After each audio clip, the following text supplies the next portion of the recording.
This title is narrated with virtual voice, computer-generated narration for audiobooks.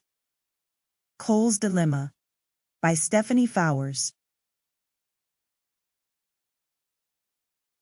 Chapter 1. Eva had about 15 minutes to convince West that she was the most irresistibly attractive and charming woman on this planet before her daddy caught up to her. How hard could it possibly be? If she didn't, West would send her straight back home. That was a fate worse than death as far as she was concerned. She was going back to Harvest Ranch if it killed her. West was gorgeous and Eva was bored without him.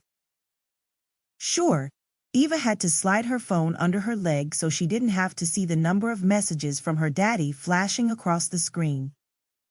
Sure, she had to pretend to be deaf every time West asked her if it was actually cool for her to come along. So what? Her chin snapped up to attention as he came down the aisle of his private jet with his phone glued to his ear. He'd taken off his suit jacket, wearing his expensive dress shirt unbuttoned at the collar and his shirt sleeves pushed up to his elbows. 50th reminder of the day of how incredibly hypnotizing he is. The veins stood out against West's muscular forearms as he dropped into the seat across from her in the middle of a heated conversation. I don't care if a stampede of beef cattle come charging through your office, Carl. I want that information on my desk when I get back or you'll face the bull. She hid a giggle at his funny way of talking. West hadn't strayed too far from his roots. Her man was raised to be a rancher, though he'd abandoned the family business for his true passion, crushing her father's enemies. So hot. Besides that, West is an absolute doll. Daddy just worried too much. Eva was the only child and heiress to Devlin Trout, Tennessee's wealthiest oil tycoon, and the way that exasperating man babied her always worked against her, especially now. He tried everything to keep her away from West. That street-smart cowboy might work all of Trout's multi-billion-dollar business deals lately, but that didn't mean he could be trusted with his daughter. Too bad, Daddy. I've made up my mind. We're made for each other. Eva sank back into the butter-soft seats in West's private jet. What else could a woman do when she was super in love, except smile dumbly up at her daddy's right-hand man in her most moonstruck way? She straightened in sudden alarm. Yeah? She looked like a crazy person. This wasn't how West was catching her when Daddy rained the fireworks on them. She was a Trout, after all. She was raised to smile for the cameras. Ever since she was knee-high to a grasshopper, she'd been used to ducking the paparazzi.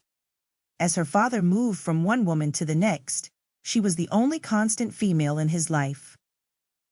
All eyes were on her, and when they weren't, she turned them on herself with the lift of her phone. Even she wasn't sure why she did it sometimes. Eva ran her fingers through her hair, trying to perfect her woman of the world act while still hoping to be absolutely adorable. West argued through her efforts, letting whoever was on the other line know, in no uncertain terms, that he was in charge. Poor man. He had no idea they were here to have fun. She convinced him otherwise. As soon as he quit working, Eva was finally able to relax in cut-off jeans and an oversized t-shirt, for once free of her form-fitting dresses, not to say that her shirt wasn't of the finest Egyptian cotton and cut. It was altogether too hard being an influencer on Talkie Talk where everyone scrutinized her every move. Daddy had told her to cut back on the social media. Their family was too high profile and respectable to be put on cheap display like those needy celebrities. He'd hate to see anything happen to his little princess, but quite honestly, why couldn't Eva get her own little kickback from all this fame she'd never asked for? The likes and shares were her only excitement as she grew lonelier and more isolated at the exclusive parties held by Devlin Trout Enterprises. It didn't matter if she was surrounded by adoring fans or if conventionally attractive, To keep listening to this audiobook, I've left you a link in the description so you can do it, at no cost thanks to Audible's 30-day free trial.